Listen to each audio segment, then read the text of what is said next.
Ghost Reeves 7. The sound came first, steel on stone. A slow, deliberate scrape moving down the corridor like a countdown nobody wanted to hear. Everyone in the courtroom felt it before they saw anything. That sound reaches something old in the human body, something that remembers what chains mean, what they say about a person, what they are supposed to announce to the world. The heavy oak doors swung open, and she walked in. She was small. Not small in the way people use the word loosely, small in the way that makes you instinctively calculate the math. 5 feet 4 inches, maybe 119 pounds. Her uniform was wrinkled in the way that says someone slept in it or didn't sleep at all. Her shoulders curved inward, drawn together like she was trying to take up less space in a room that had already decided she deserved none. Her eyes were fixed on the polished floor. She did not look up. 200 people watched her move toward the defendant's stand. Officers in pressed uniforms. Families who had driven through the night. Reporters who had covered military trials for 20 years and still felt the weight of this one differently. The gallery was standing room only. Fort Jackson's main courthouse hadn't seen this many bodies since the Gulf War tribunals, and even those hadn't carried quite this much fury. Standing at the front of the gallery, his chest carrying 30 years of ribbons and decorations, General Roland Graves watched the woman shuffle toward the podium with an expression that wasn't simply contempt. It was older than contempt. It was the look of a man who had already written the ending and was waiting for the formality to catch up. 3 of his soldiers had died in Syria, and every report that crossed his desk named this woman as the reason. 24-year-old Brennan Walsh sat in the third row, his father's photograph folded in his jacket pocket, the corner pressing into his chest where he'd placed it that morning like a reminder. Staff Sergeant Owen Walsh had been 41 years old when he died in the Deir ez-Zor province. He had 3 years left before retirement. He had a son who had just passed his military entrance exam that same week. Brennan had driven 11 hours from Georgia to be in this room. He hadn't eaten since yesterday. He watched the small woman in chains and felt something cold and heavy settle in his stomach. Across the aisle, Diane Mercer sat with her hands in her lap and her knuckles white. Her husband, Corporal Thomas Mercer, had been 26. They had been married for 14 months. She had learned she was pregnant 2 weeks after the funeral. She came today because someone told her she needed closure, and she didn't know what that word meant anymore. But she came anyway, and now she was looking at the woman who had left her husband to die, and closure still felt like a word from another language. At the back of the gallery, in the last row against the wall, Master Sergeant Everett Donovan sat alone. He was 58 years old.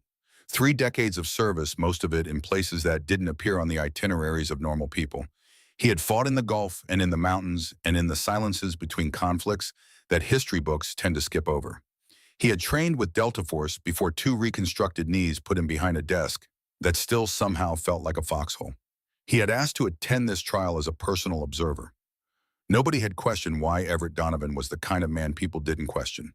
He watched the woman walk.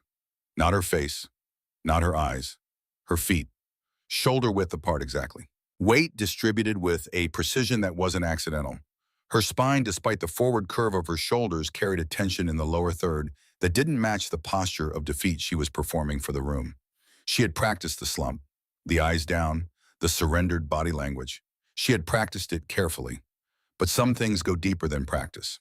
Some things live in the body after enough years, and they don't leave just because you want them to. The way she moved through a room with chains on her wrists was not the way a communications sergeant moved.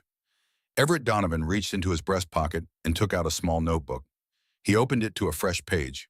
He said nothing. The Honorable Lieutenant Colonel Priscilla Alderman called the court to order with 3 strikes of her gavel that landed like period marks at the end of a long sentence. She had presided over 41 courts-martial in her career. She had seen cowardice and valor both dressed up as the other. She had learned not to decide before the evidence, and she had mostly kept that promise to herself. Today she kept her face made of stone. The United States Army versus Staff Sergeant Sarah Ann Reeves, she said. Her voice didn't need volume. It filled the room on its own. The charges before this court are as follows. Desertion of post under fire, willful disobedience of a direct order from a superior officer, and dereliction of duty resulting in the deaths of 3 American service members. The words settled over the gallery like weather. Diane Mercer closed her eyes. Brennan Walsh pressed his hand over his jacket pocket. At the defendant's stand, Sarah Reeves stood motionless. Her hands rested on the wooden surface before her wrists still bound. Her gaze had moved from the floor to some point in the middle distance, not looking at anyone, not avoiding anyone, just somewhere else entirely. Colonel Diana Marsh, lad prosecutor, rose from the table with the unhurried confidence of a woman who had prepared this case the way architects prepare buildings, with load-bearing certainty at every joint. Silver hair pulled back without a single strand out of order. Uniform so crisp it looked structural. She had a conviction rate that had made defense attorneys develop nervous habits, and she had never once used that fact to stop being thorough. "Your Honor, members of this court," she said, clasping her hands at her back, "what you have before you today is not a complicated case. It is not a mystery. It is a tragedy with a clear and documented cause." She turned to face the gallery before she turned to look at Sarah. She wanted them to see her looking. On the night of March 15th, 2021, Staff Sergeant Sarah Reeves was assigned to a communications relay station in the Deir ez-Zor province of Syria. Her role was specific and essential. Maintain encrypted communications. Provide real-time coordination for the assault team operating under Operation Clearwater, a function that required presence, attention, and basic professional commitment. She paused. Let the quiet do some of the work. When enemy forces engaged our troops, Staff Sergeant Reeves was not at her station. Her equipment was there. Her radio was there. Her laptop was there, still logged into secure comms, the cursor blinking. She was not. The assault team moved into a prepared ambush without warning, without air support, without any of the coordination that might have changed the outcome. Staff Sergeant Owen Walsh, Sergeant First Class Leonard Tate, and Corporal Thomas Mercer died in the sand 12,000 miles from home. They died because this woman chose not to be where she was supposed to be. Diane Mercer's breath came in a single sharp intake. Brennan Walsh did not move. Marsh returned to her seat with the quiet satisfaction of a first move made in a chess game where she already knew the board. The defense table was quieter than it should have been. Captain Garrett Whitaker sat with a legal pad covered in handwriting that had started neat and grown more jagged as the morning passed. He was 44 years old, 14 years in JAG, and he had taken difficult cases before. Cases where the facts were messy and the truth was buried.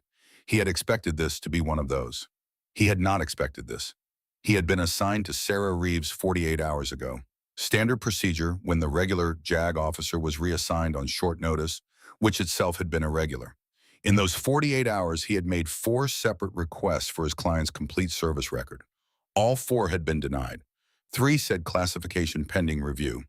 The 4th said simply, presidential. He had requested access to the full after-action report from Operation Clearwater. He had received 17 minutes of video and a summary document with 40% of its paragraphs blacked out.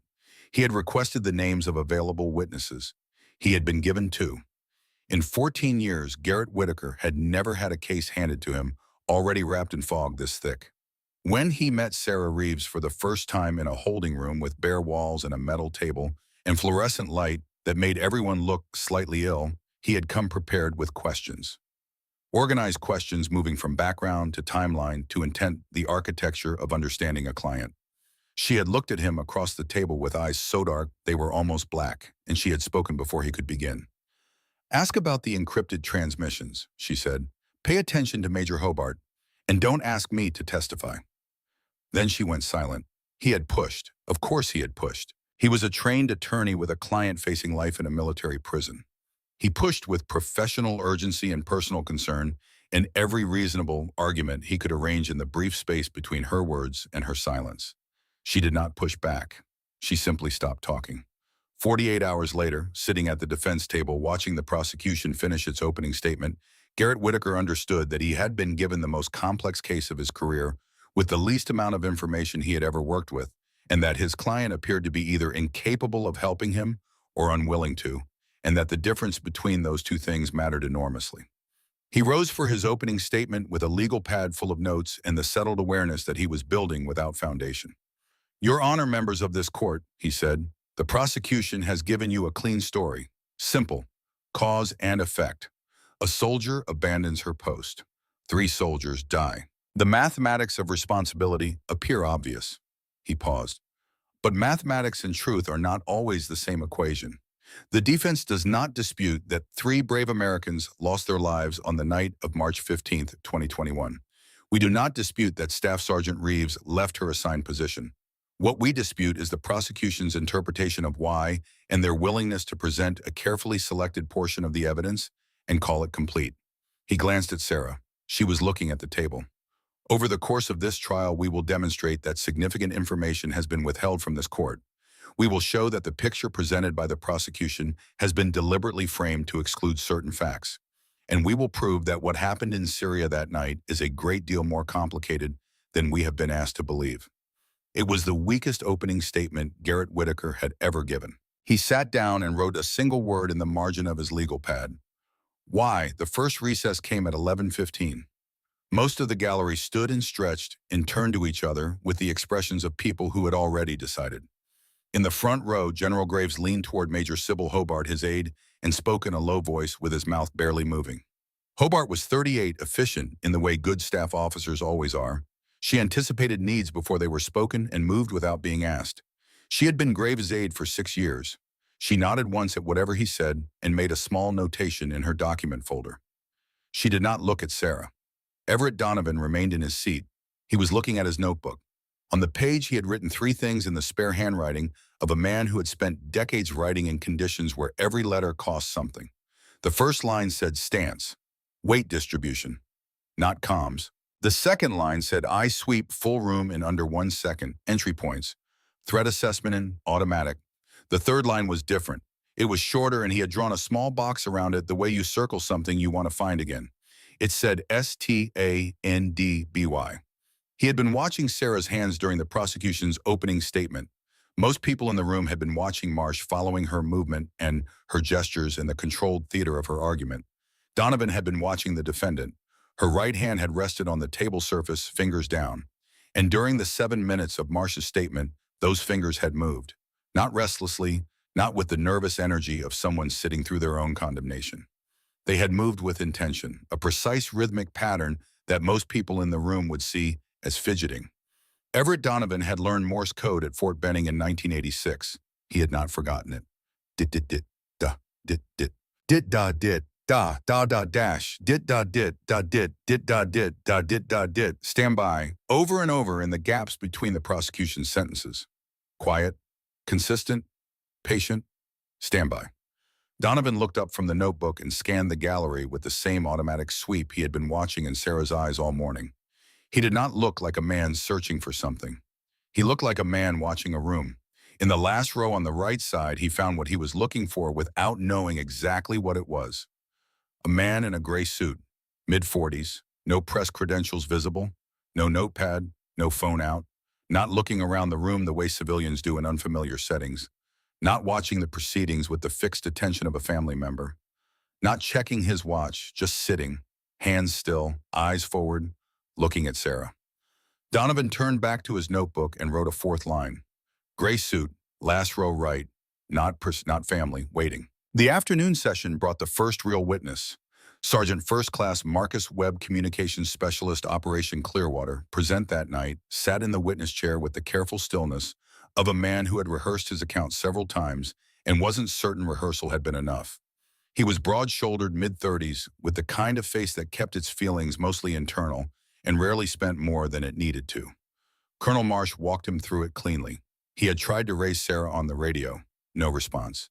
He had physically gone to her assigned position. Her equipment was there, active, logged in. She was not. He had found no evidence of struggle. He had not conducted a detailed search. The priority was restoring communications and reaching the assault team. By the time comms were restored, 3 men were already dead. In your professional opinion, the Marsh said, could those deaths have been prevented if Staff Sergeant Reeves had maintained her position? Whitaker objected. Speculation. Overruled, Alderman said quietly. The witness may answer based on his expertise. Webb looked at Sarah for the first time since taking the stand. There was no hatred in it. That made it somehow worse. Yes, ma'am, he said. If comms had held, we could have warned the assault team. We could have called in air support. We could have done something other than sit there while the radio came back alive. And the only thing coming through it was, he stopped, cleared his throat. Yes, they might have lived. Whitaker cross-examined with the attention of someone picking through rubble for structure. Sergeant Webb, you found her equipment present and active, but you did not conduct a forensic search of the area. No, sir. You were there for perhaps 2 or 3 minutes before moving to restore comms. Well, correct. So it is fair to say that your assessment of the scene was brief, conducted in darkness under combat stress conditions, and did not include any detailed investigation of what might or might not have occurred at that location. Webb's jaw tightened slightly. That is fair to say. Thank you, nothing further. A small thing, a hairline crack. Whitaker took it. The lunch recess brought Garrett Whitaker to a holding room and a conversation that changed everything he thought he understood about the case he was trying to argue. Sarah Reeves sat at the metal table, wrists still chained, eyes watching him with an expression he couldn't quite classify. Not hostile, not resigned, something older than either. He sat across from her and placed his legal pad on the table and didn't open it. I need you to talk to me, he said, not as a demand, as a fact. She looked at him. Not about the mission, he said. Not about Syria. Just tell me something real. Give me something I can build from. Because right now I am defending you with one hand tied behind my back and a blindfold on, and you are the only person in this building who can fix that. Sarah was quiet for a moment. Not the silence of someone ignoring him, the silence of someone deciding something carefully. Do you believe in keeping promises? She asked. The question caught him off balance in a way that questions rarely did. Yes, he said, even when keeping the promise costs you something real. That's usually when it counts most. She looked at him for another moment. Then she said, my father was Colonel James Reeves. You can look that name up and you won't find most of it because most of it is still classified, and most of what isn't classified has been sanitized past the point of meaning. What you will find is that he was a career officer, that he died in Afghanistan in 2013, that he was decorated. She paused. What you won't find is that he spent the last 12 years of his career building a framework, a structure for operations that required operators whose existence could never be officially confirmed. He built it from the ground up. He lost people building it, and when he died, he left it behind him, still running. Whitaker listened without writing anything down. Before he died, Sarah said, he asked me for a promise, not a small one, not the kind you make to make someone feel better in a hard moment. He sat me down and he looked at me the way he looked at things when they mattered, and he said, if they bring you in, if they ever put your name in public record and connect it to what you do, you don't confirm anything. You don't explain anything. You take whatever they give you. Because the moment you confirm your identity, every person whose cover depends on being unconnected to that identity becomes a target. Whitaker was very still. There are 11 active operations, Sarah said, currently running under a structure my father designed.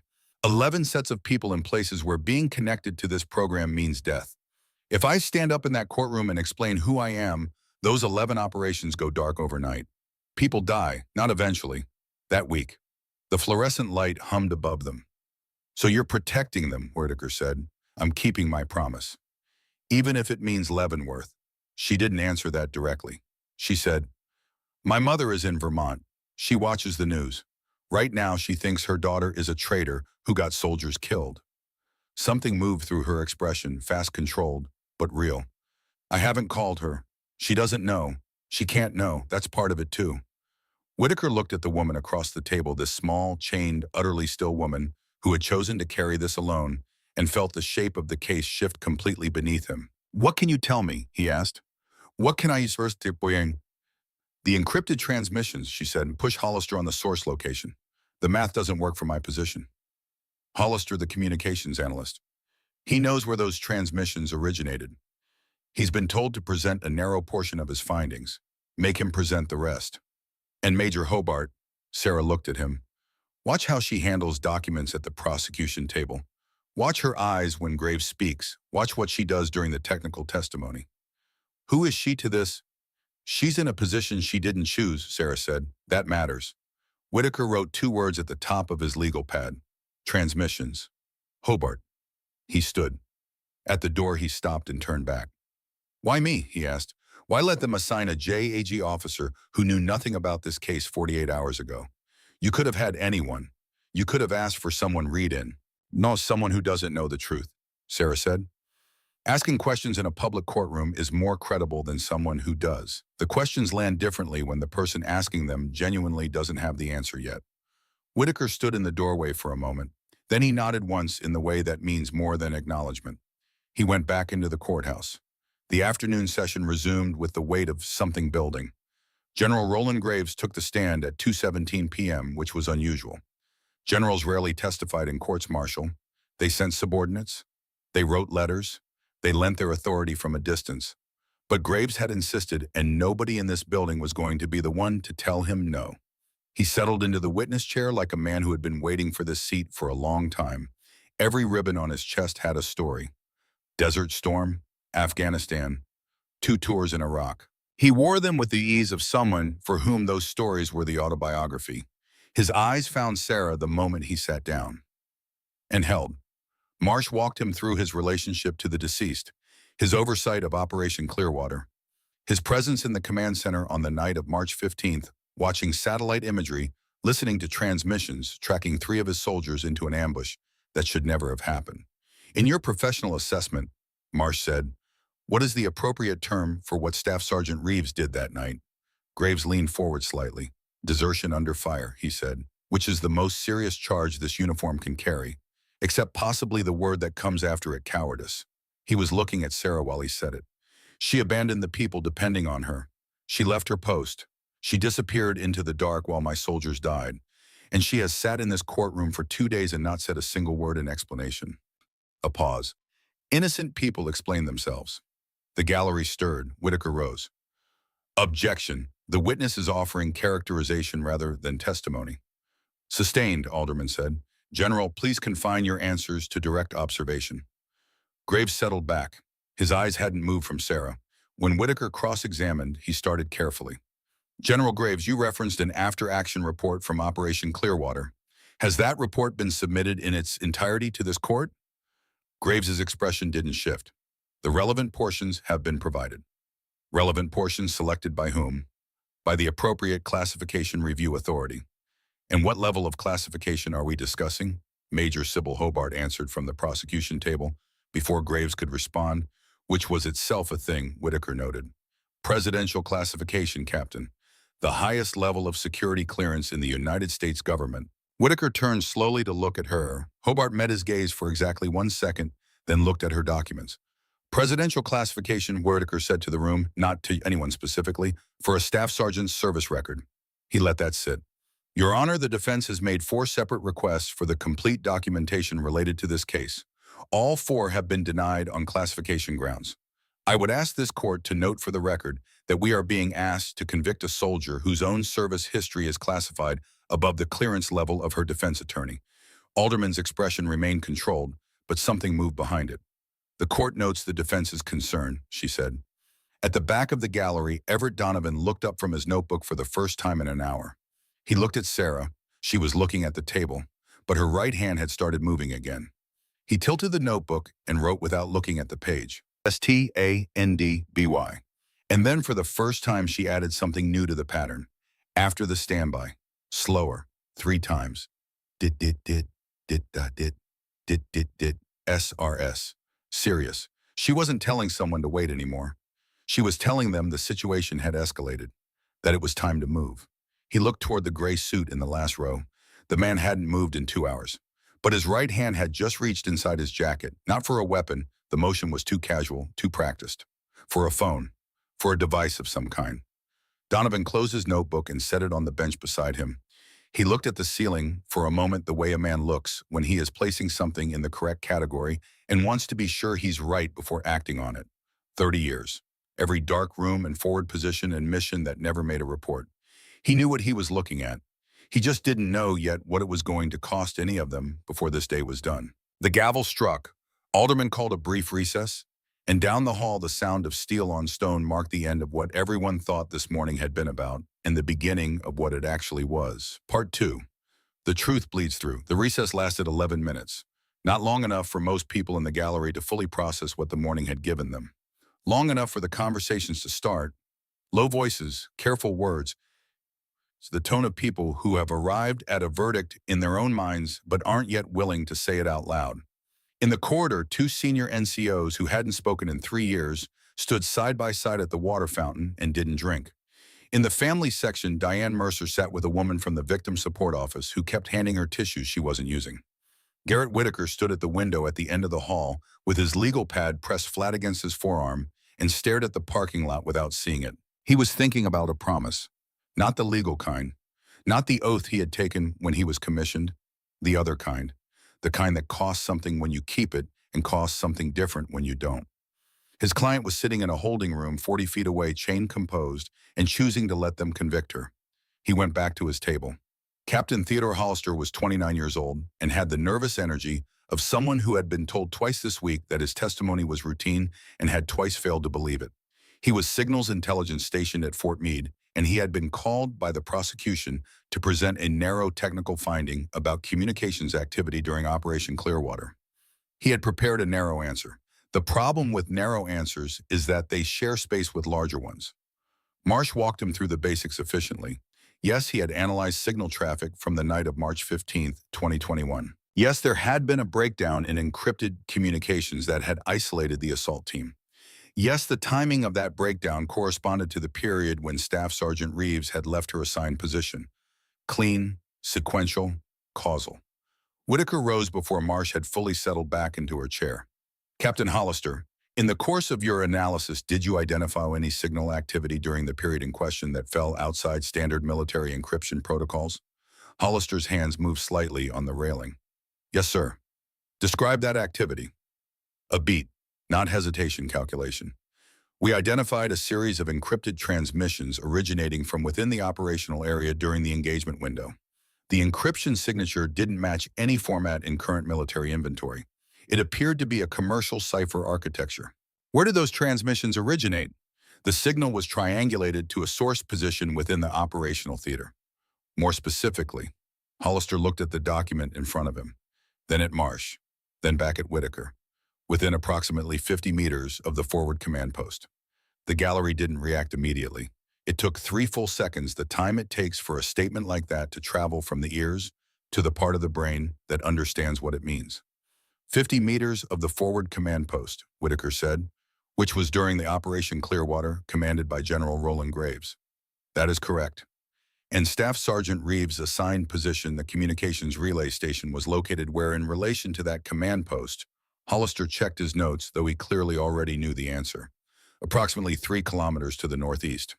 3 kilometers, Whitaker said. Captain, can you explain to this court how Staff Sergeant Reeves could have been the source of transmissions originating 50 meters from a location she was 3 kilometers away from?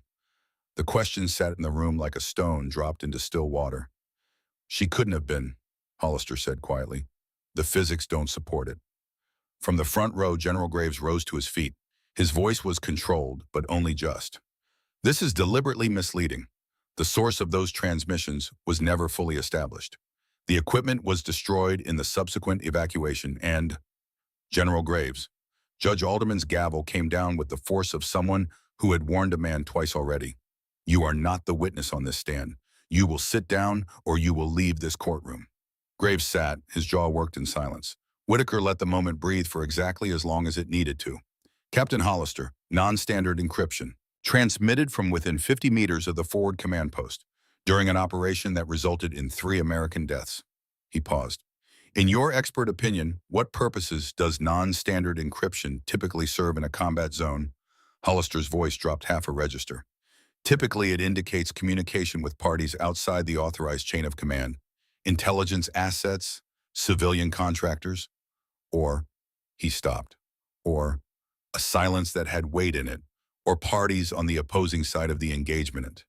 The gallery came apart, voices overlapping, sharp and sudden.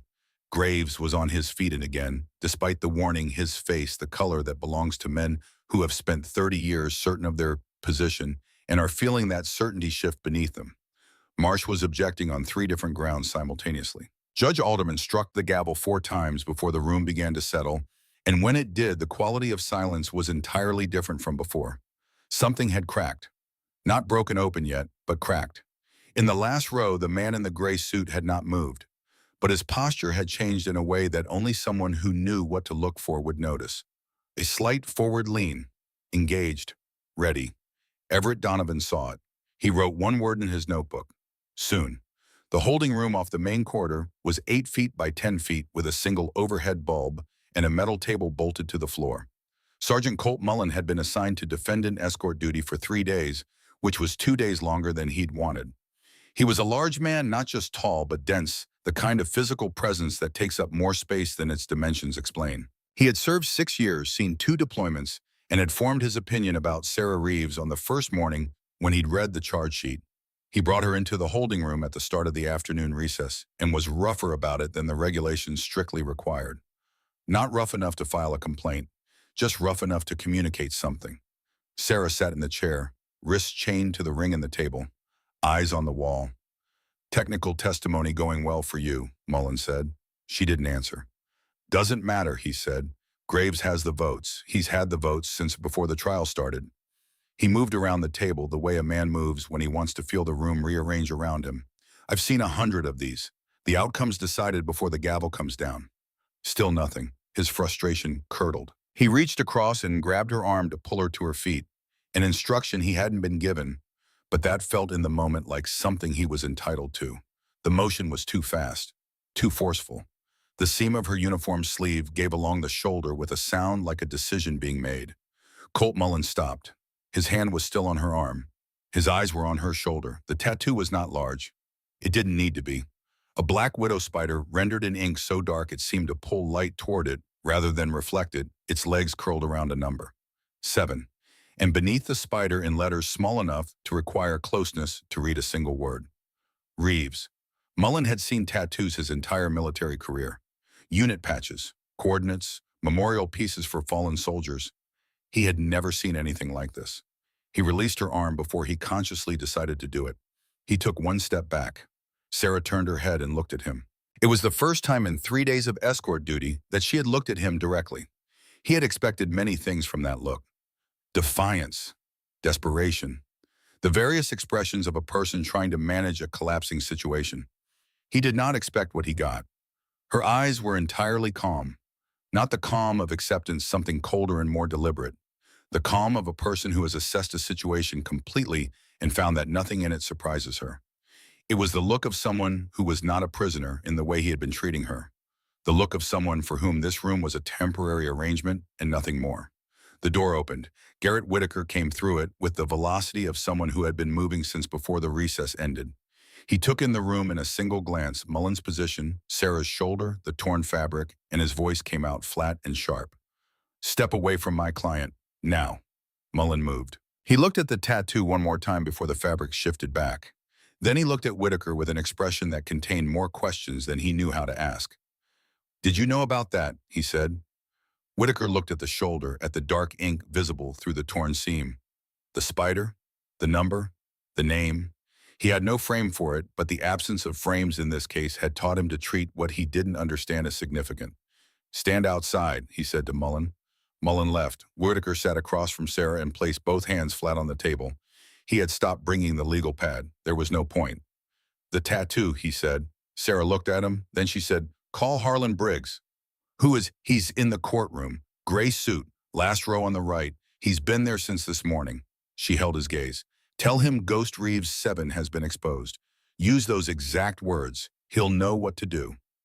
Ghost Reeves 7, Whitaker repeated. Yes, that's a designation. Yes. He understood without needing her to confirm it that the designation was hers. If I make that call, he said, what happens? The next part starts. He stood. At the door, are you going to make it through the next part? For just a moment, a fraction that most people would miss, something moved through her expression. Not fear. Something more human than fear. The weariness of a person who has carried a weight so long they've stopped noticing the carrying and have only recently remembered what it felt like before. I've been making it through, she said. For a long time. Whitaker went to find a man in a gray suit. Harlan Briggs had been with the agency for 19 years. He had operated in 11 countries under 7 different covers and had been in rooms where the air itself seemed classified. He was not a man who showed things on his face that he didn't intend to show. When Garrett Whitaker found him in the corridor and said the words Sarah had given him, Ghost Reeves 7 has been exposed, Briggs went very still for exactly 2 seconds. Then he reached inside his jacket, drew out his credentials, and told Whitaker to follow him. The re-entry into the courtroom came 6 minutes into the afternoon session. The doors opened with force that turned heads regardless of intent. Harlan Briggs walked down the center aisle with his badge already visible. His pace measured his face, giving nothing away. This court-martial is not open to unauthorized personnel, Judge Alderman said, her tone carrying the edge of a woman who had already dealt with one interruption from the Bonnery today. Briggs reached the bar and presented his credentials. Harlan Briggs Central Intelligence Agency, I have a federal court order requiring the immediate suspension of these proceedings pending national security review. He placed the document on the clerk's desk without flourish. The courtroom detonated. General Graves was on his feet before anyone else. You have no jurisdiction here. This is a military court operating under the Uniform Code of Military Justice. Whatever authority you think that paper gives you, General. Briggs didn't raise his voice. He didn't need to. With respect, this order was signed by a federal judge with national security authority. It supersedes the jurisdictional framework of this court under statute. I'm not here to debate that. I'm here to deliver the order. This is obstruction, Marsh said, her composure intact but her voice carrying a new edge. We are in the middle of a proceeding.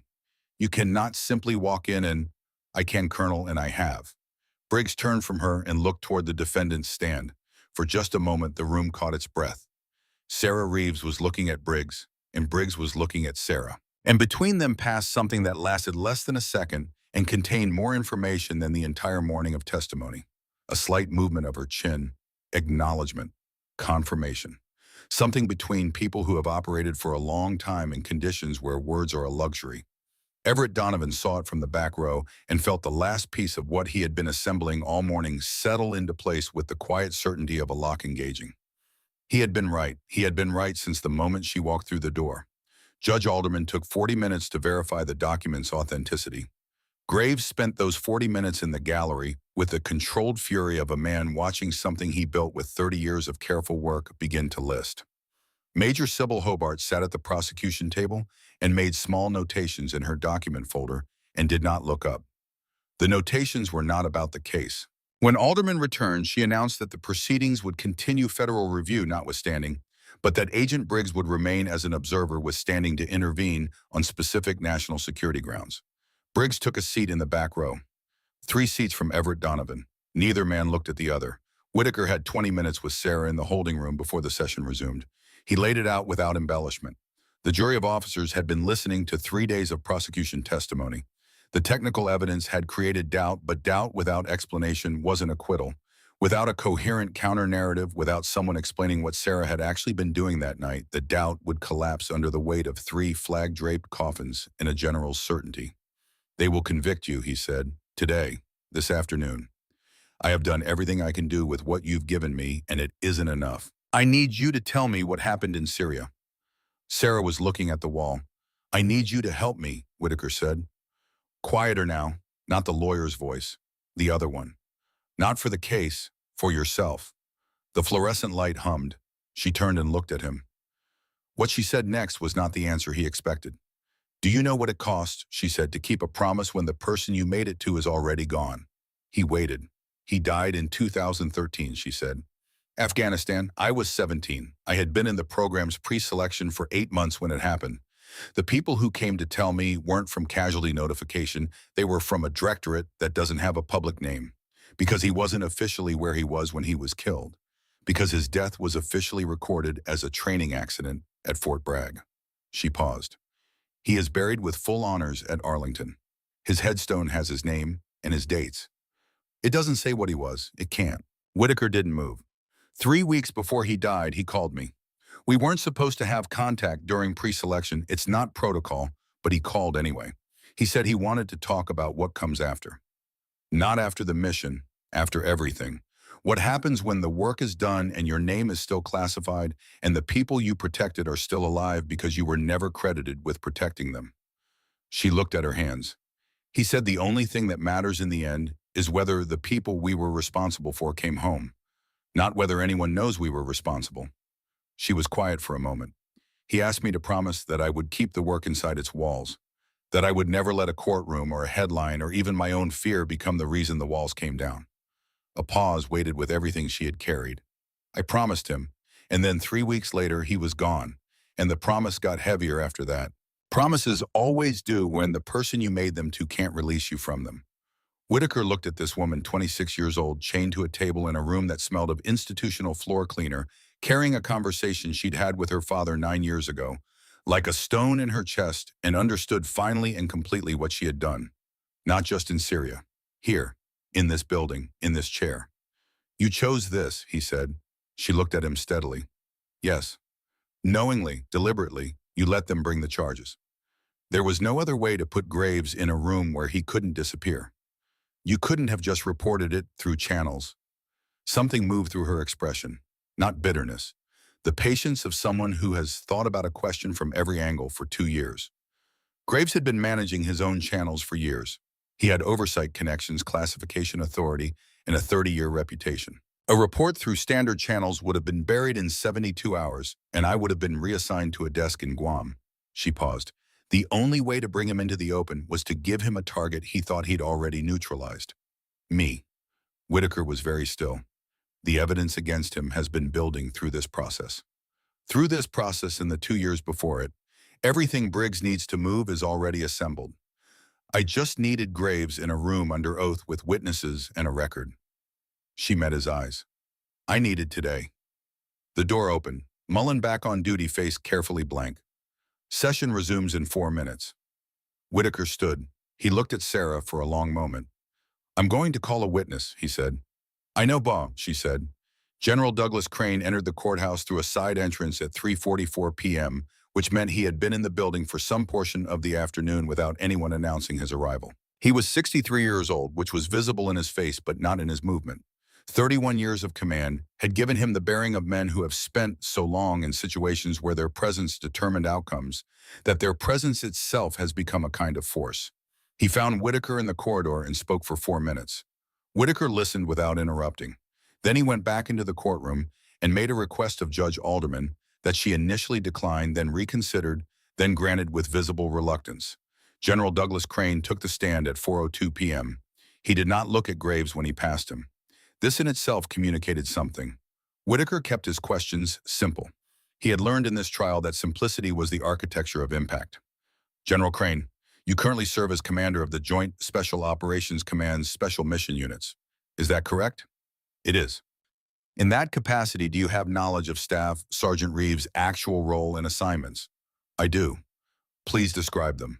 Crane looked at the room the way a man looks at something he has been carrying for a long time and has finally been given permission to set down. Staff Sergeant Sarah Reeves is not a communications specialist, he said. She holds that designation in her official record as a cover. Her actual designation, known to fewer than 12 people in the United States government, is Reeves 7. He paused. That designation was created by her father, Colonel James Reeves, who designed the GHOST framework for special mission units in 2009. The designation passes to the operator, who demonstrates the combination of skills and judgment the program requires. Sarah Reeves earned it in 2017. She was 21 years old. No sound in the gallery. In the 5 years since, Crane continued, she has conducted 31 successful hostage rescue operations. Extraction missions in locations where conventional military presence was impossible. Operations that have never appeared in any public record and never will. 114 American citizens came home because of work she did in places nobody official was ever going to go. He paused. Her success rate is 100%. General Roland Graves sat in the front row of the gallery and did not move. His face had the quality of a man who has stepped onto what he believed was solid ground and felt it give. On the night of March 15, 2021, Crane said Sarah Reeves was not at her assigned communications position because she received a direct order from Washington, from an authority that supersedes her unit command, to extract an intelligence asset whose cover had been compromised by a security breach. She completed that extraction. The asset is alive. The operation succeeded. Marsh rose. Objection. The witness is presenting testimony that cannot be verified by this court. Your Honor, Whitaker said, General Crane holds the highest operational clearance in the United States Special Operations community. His testimony constitutes direct command knowledge. Alderman looked at Marsh, looked at Crane. Overruled. Continue, General. Crane looked at Graves now, directly, for the first time since taking the stand. The security breach that compromised our asset in Syria, he said, originated from within the operational command structure. Encrypted transmissions using a non-military cipher were sent from the forward command post during the engagement window. Those transmissions contained the coordinates and movement patterns of the assault team. He paused. Those transmissions were sent by General Roland Graves. The gallery came apart for the second time that day. Louder than the first. Graves was on his feet, his voice above everything. This is fabricated. This is a coordinated effort to protect a Sit down, General. Alderman's voice cut through with the authority of someone who had been holding this room together all day and was not going to lose it now. Military police moved to the sides of the room. Graves sat. He was breathing hard. But something had left his face, the absolute certainty, the weight of a man who has always stood on the right side of the verdict. What replaced it was older and uglier. Crane had not looked away from him. There is one additional matter, he said. In 2013, Colonel James Reeves was killed in Afghanistan during a classified operation. The official record attributes his death to enemy contact consistent with the mission parameters. He paused. The pause had weight in every direction. That record is incomplete. Colonel Reeves' position was compromised before the operation through a deliberate leak of classified movement data. The source of that leak was identified through subsequent investigation. He looked at Graves. It was the same source. The room was absolutely still. Sarah Reeves had not moved, but something had changed in the way she held herself at the defendant's stand. The careful construction of surrender, the sloped shoulders, the fixed gaze had dissolved. She sat straight. Her hands were still on the table, but they were no longer performing anything. She had known. She had known all of it for years. She had sat in this courtroom for 3 days, while the man who killed her father lectured the room about honor and sacrifice. She had kept the promise even in this, even when the keeping cost her this particular room, this particular silence, this particular chain. At the prosecution table, Major Sybil Hobart had gone very still. Her pen was on the table. Her hands were in her lap. She was looking at the middle distance, the way people look when they have made a decision they cannot take back and are watching the moment of it arrive. Harlan Briggs was already moving. He came up the left side of the gallery with the unhurried pace of a man who has done this before and doesn't need to rush because the moment is already controlled. He reached Hobart before she could stand. "Major Hobart," he said, showing his credentials, "you are under arrest for conspiracy and accessory charges pursuant to federal statute. Please come with me." Hobart stood. Her face carried the look of someone experiencing something they had known was coming and had not in the end been able to outrun.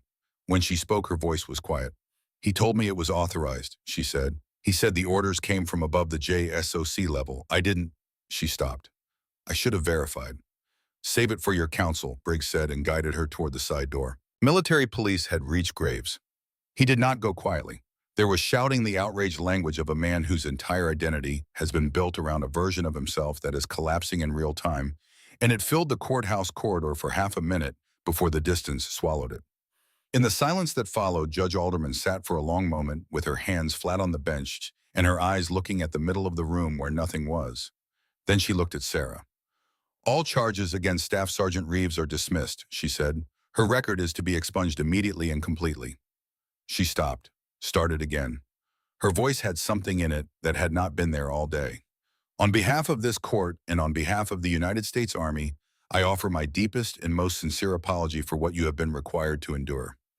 The military police officer who stepped forward to remove Sarah's restraints handled the process with the exaggerated care of someone trying quietly and without announcement to correct something.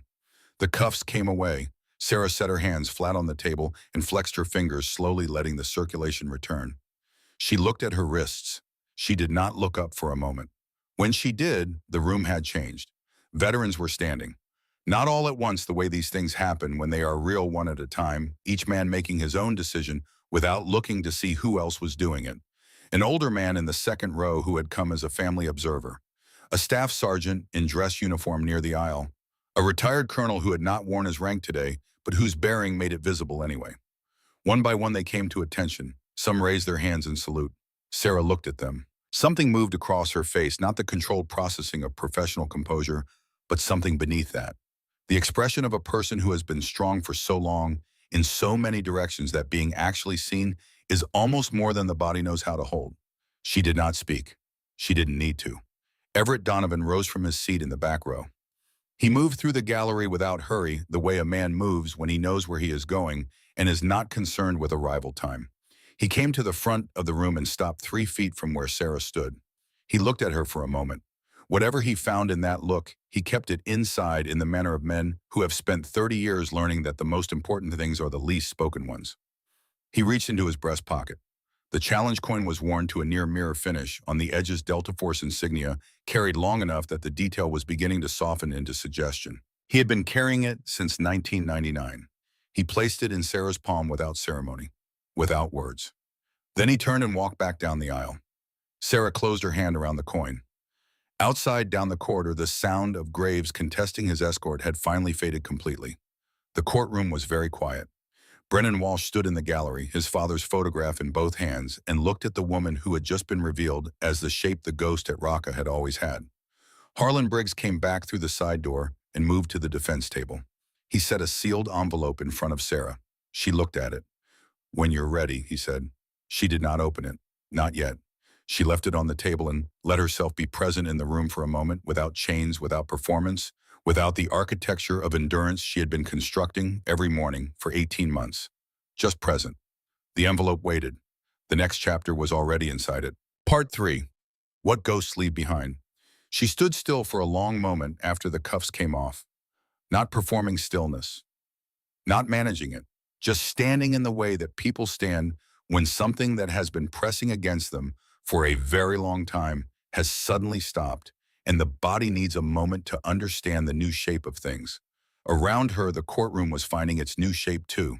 The families were clustered in their small groups, talking in low voices, reconfiguring and understanding they had held as certainty since before they walked into this building. The veterans who had stood were sitting back down now, slowly, the way you sit after a long attention. The gallery had the sound of a room that has been loud and is now quiet and is still deciding which one it wants to be. Brennan Walsh had not moved from where he was standing. He was 24 years old and he held his father's photograph in both hands, and he had the expression of someone who has arrived at the end of a road they didn't choose and found that the end is not what the road promised. Sarah saw him looking at her. She walked to him. There was no operational reason. She crossed the space between them because he was standing there with his father's photograph, and the grief of someone whose anger has had the ground pulled out from under it, and that grief deserved to be approached rather than left alone. She stopped in front of him. She did not offer preamble. "Your father served in Raqqa," she said. Brennan Walsh looked at her. Something moved in his face, the shift of a young man trying to hold too many things at once. "He used to tell a story," he said. His voice was steadier than she expected. "About a night when everything went wrong. When his unit was cut off and the odds didn't add up, and then something changed. He never said what changed. He said he didn't see it happen, only the result." He swallowed. "He called it the ghost. Said something came through the dark and turned the math around, and the next morning he was still alive when the math said he shouldn't be." Sarah was quiet. "That was you," Brennan said. "That was 2018, she said. 3 years before Syria. I remember the operation. I remember his unit's call sign." She paused. "I remember him specifically because he was the last man out and he went back in twice for his people before I could make him move." Brennan's jaw tightened. His eyes were wet and he wasn't going to look away. "He lived 3 more years after that night," she said. "He raised you for 3 more years. He had 3 more years of stories. Not because of anything I did beyond being where I was supposed to be. He lived because he went back in for his people, and then he let someone help him." She met his eyes. "He knew how to be saved. That's rarer than you'd think." Brennan looked down at the photograph, his father in dress uniform, unsmiling in the formal way of men who don't quite know what to do with their faces in official photographs. "He never knew your name," Brennan said. "No. He couldn't have thanked you. He didn't need to." Brennan closed his hand around the photograph, the careful close of someone holding something that matters. He lifted his eyes to her one more time, and in them was something that had replaced the cold anger she had been watching build all morning. Not forgiveness exactly. Something quieter than forgiveness and more lasting. He raised his right hand in salute. Not a casual gesture, the real one arm at the correct angle, hand flat. Sarah returned it. They stood like that for a moment. 2 people on the far side of something that had taken 3 years and 3 days to resolve, both of them older for it. Then Brennan lowered his hand, tucked his father's photograph back into his pocket, and walked out of the courtroom without another word. Diane Mercer was waiting near the aisle when Sarah turned around. She was small, younger than she had looked from across the gallery. Grief adds years to a face, and the years lift partially when the grief reorganizes itself. She had her hands clasped in front of her and her chin raised in the posture of someone who has prepared something to say and is trying not to let the weight of saying it collapse the words. "I said things," Diane said, "to anyone who would listen for the past 18 months. I said terrible things about you. I told people you deserved." She stopped. Reset. "I was angry. I had just buried my husband. I had just found out I was going to have a child alone. She stopped again. I had reasons. I know reasons don't. You had every right, Sarah said. I said you should. Diane. Sarah said her name with the weight of someone who wants to be heard clearly. You lost your husband.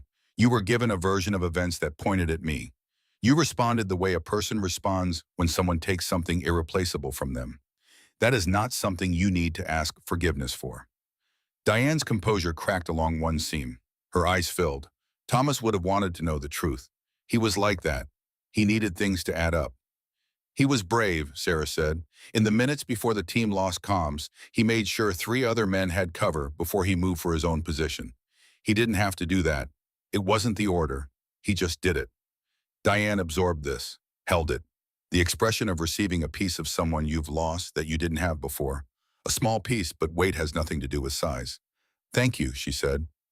Sarah nodded once. Then she picked up the envelope from the table.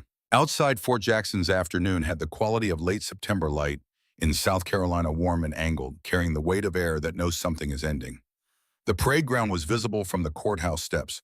A formation had broken up there in the past hour. Sarah could see the dispersing shapes of soldiers who had gathered when the news spread through the base in the fast, sourceless way that news moves on military installations. Harlan Briggs came down the steps behind her and stood at her shoulder. He was quiet for a moment. That was one of the things she had always respected about Briggs. He had never been a man who needed to fill silence. Your family, he said. Tell me. Your mother is in Vermont. She saw the earlier news before the reversal. She has been trying to reach your assigned contact number, which, as you know, does not exist. He paused. She doesn't know yet. Sarah kept her eyes on the parade ground. Your brother is in Seattle. Same situation. He's apparently been calling your mother every few hours. That tells me they're still them, Sarah said. We can have a secure communication arranged by tonight. Or, he paused. Or you can go. Go. There's a facility in Montana used for situations like this. Secure, no cover story required on your end. 48 hours before the next operational briefing demands your presence. He handed her a second envelope smaller than the first. Travel arrangements, completely off any record that Graves' network could access. She held both envelopes without opening either.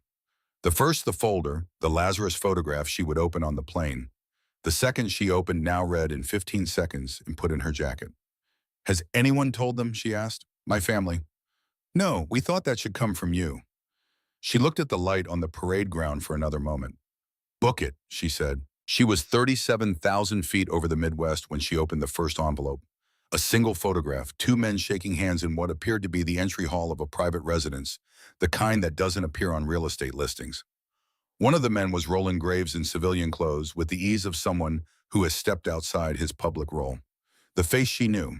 The other face had been digitally processed to remove identifying features. Not clumsily, with the technique of someone who knew exactly which details to obscure and had done it with care. But the build was visible. The posture, the confident angle of a man who operates at a level where most security considerations don't apply to him. Beneath the photograph in red ink on a card with nothing else on it, Lazarus, principal level access, status active. She looked at the photograph for a long time. Graves had been the instrument. She had spent 2 years building the case against the instrument, had sat in a holding room, in a courtroom, in a dozen conversations, conducting operations within operations, to deliver him into a place where he couldn't disappear. And Graves was done. Graves would spend what remained of his life answering questions from people who were very good at asking them. But instruments have hands, and the hand in this photograph was still free. She put the photograph back and closed her eyes for 40 minutes. Not sleep. The operational rest she had learned years ago, the body still. The mind not thinking, but not unconscious, the recovery state between missions. She had taught herself to do it on planes and vehicles, in rooms where the light was wrong and the sound was wrong, and sleep in the traditional sense was not on offer. When she opened her eyes, the plane was beginning its descent into Montana. The safe house was in the mountains south of Bozeman, at the end of a road that was technically a road only in the sense that 2 parallel tracks through a meadow constitute a path. The facility itself was unremarkable from the outside, a large cabin, well-maintained, the kind of thing that read as a vacation property if you weren't looking for anything else. A black sedan was already in the clearing when her car arrived. She sat in the car for a moment looking at the front door of the cabin. She had been in firefights. She had been in rooms where the odds were genuinely not in her favor. She had been in a courtroom for 3 days in chains and kept her composure through testimony that would have broken most people. She had never been as nervous as she was in this clearing in Montana, looking at the front door of a building where her mother was on the other side. She got out of the car. The door opened before she reached it. Catherine Reeves was 61 years old and 5'2", which meant Sarah had inherited whatever additional 2 inches she had from somewhere else. Her hair had been silver since her early 50s. She had the appearance of a woman who had spent 40 years being competent and was absolutely finished, pretending that wasn't exactly what she was. She stood in the doorway and looked at her daughter. She didn't say anything immediately. She looked the way a person looks when they have been imagining a version of a moment for a long time and are now adjusting the imagined version against the real one. Then she stepped forward and put her arms around Sarah and held on with the force of someone who has been trying not to do this for much longer than the current crisis accounts for. Sarah stood in her mother's arms in the doorway of a safe house in Montana and did not perform anything. There was nothing to perform. There was only this, her mother's arms, and the scent of her, and the physical reality of being held by someone who has known you since before you knew yourself. It lasted longer than either of them would probably describe to anyone. Daniel was in the main room standing by the window with his hands in his pockets in the posture of a man who has decided to let the moment at the door have its full time before he requires anything. He was 33 tall with their father's shoulders and their mother's eyes, and he had the expression of someone who has spent 18 months in a version of events that has just been corrected and is still recalibrating. "Hey," he said when Sarah came in. "Hey," she said. It wasn't much. It was everything. She sat down at the kitchen table and told them. Not the version she had given Whitaker in a holding room, the lawyer's version organized around what could be used. The real one. All of it. It took a long time. She didn't rush it. When she finished, this cabin was quiet in the way that quiet means something has been absorbed rather than simply heard. Daniel had stood up halfway through and walked to the window and come back and sat down again. This was Daniel's way. He processed in motion. Always had. "You sat in that courtroom for 3 days," he said, "and let them call you a traitor." "Yes." "While the man who killed Dad was demanding your conviction." "Yes." His jaw worked. He looked at his hands. "I spent 18 months angry at you. Not because I believed what they said, I never believed that. But I was angry because you were gone and I couldn't reach you." He looked up. "That's what I'm saying. I couldn't reach you." "I know," Sarah said. "Is that going to keep happening?" It wasn't a question with a comfortable answer. She gave him the honest one. "In the sense that the work doesn't stop, yes, but not like this. This was the mission. The mission is done." Daniel looked at her. In his face was something she recognized, their father's expression in the form it took when he was deciding whether to trust someone with something that mattered. The expression was so precisely their father's that for a moment she had to look at the table. "Be worth it," Daniel said. "Whatever comes next, make it worth it." "I will," she said. "I swear." He nodded once. Then he reached across the table and put his hand over hers for a moment. Not dramatic, just contact, just present. Catherine had been quiet through all of it. Sarah looked at her. She had been watching her hands during most of the telling, the posture of a woman who is listening harder than her face is showing. "Mom," Sarah said, "I'm sorry you had to see the news and think." "I didn't think it," Catherine said. Sarah stopped. Her mother looked up. Her expression was calm in the way that means something has been held for a long time rather than something easy. "I never believed it," Catherine said. "Not for one day," she paused. "I didn't know the details. I didn't know the program or the designation or any of what you've told us tonight. But I have known since you were 17 years old that something was happening with you that you weren't telling me. A mother knows." She paused again. "And I knew your father. I knew what he built. And I knew the look on your face the last time you came home 3 years ago Christmas. I knew you were carrying something too big for the ordinary shape of a person, and I knew it was his work, and I knew you were holding it the way he would have held it." She looked at Sarah with clear, steady eyes. "I didn't call the support hotline. I didn't write letters to my congressman. I made dinner and I went to bed and I said to myself, she's doing what she's supposed to do. She's who she's supposed to be." And I waited. Sarah looked at her mother. There is a knowing that you can spend years assuming you carry alone, and then someone tells you they've been carrying the same thing in the room next to you the whole time, and the weight redistributes in a way that changes the shape of your chest permanently. "I didn't know you knew," Sarah said. "I know you didn't," Catherine said. "That's all right. Some things need to be carried the hard way for a while." She reached across and put her hand on her daughter's face, the gesture of a mother who has been waiting to do exactly that for 18 months. You kept your promise to your father. Sarah held very still. He would know, Catherine said. Whatever people say, whatever the record says or doesn't say, he would know. That's enough. That has to be enough. It wasn't easy. It wouldn't be easy. The knowledge that Colonel James Reeves would never be publicly acknowledged for the framework he had built, that his headstone would keep its clean, abbreviated facts, that his name would appear in no histories and on no walls, that was a real cost. A permanent one. Sarah had accepted it before she walked into the courtroom. Accepting it didn't make it smaller. But something shifted in accepting it in this room with her mother's hand on her face. Not smaller, just held differently, by more than one person. She left before dawn. The goodbyes were brief in the way that goodbyes are brief when the people saying them understand that length doesn't equal meaning. Daniel walked her to the car, and at the door he stopped her with a hand on her shoulder. Finish it, he said. Whatever it is, however long it takes. Finish it. A pause, and then come find us. She covered his hand with hers for a moment. Then she drove away through the Montana dark, right through meadow track giving way to the road, and the road giving way to the highway, and the highway opening up into the long American dark that has a quality at 4 a.m. that belongs to no other hour, the quality of a country that is larger than any single story happening inside it, full of people asleep and awake and carrying things nobody else knows they carry. Harlan Briggs met her at the regional airport with coffee he had not been asked to bring. She drank it standing on the tarmac, looking at the mountains going pale at their peaks as the sky began to separate from the night. How long have you known about Lazarus? She asked. Confirmed 9 months, he said. Suspected longer. Principal level? Yes. That means access to the executive briefing structure. Yes, she finished the coffee. Graves gave us the financial trail, the Cyprus accounts, the shell structures, the encrypted contacts. How much of that traces to Lazarus?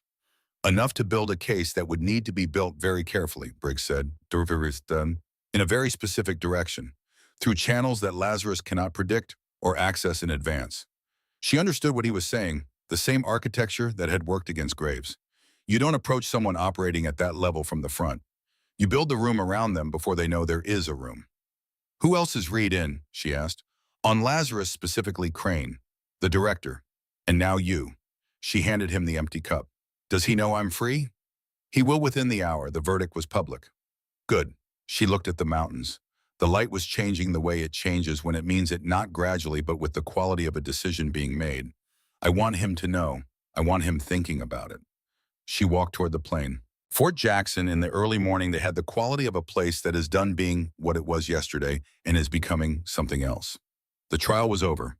The news had broken in the night, the full version, the corrected version with Graves' name in the headline and Sarah's designation in the subtext, the details carefully managed by people who knew how much to give a press cycle and how much to keep.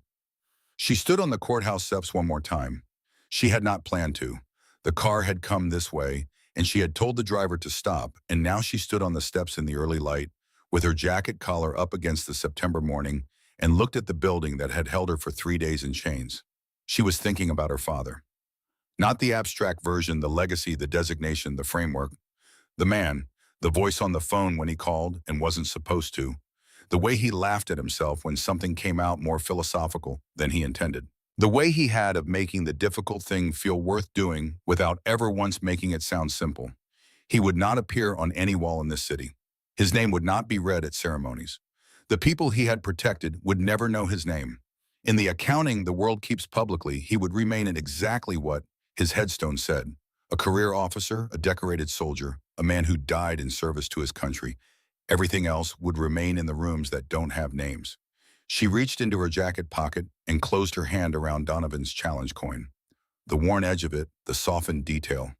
Something carried for 25 years placed without ceremony into the hand of a woman who had earned it in ways the coin's original owner would never fully know. Her phone rang. Douglas Crane, she answered.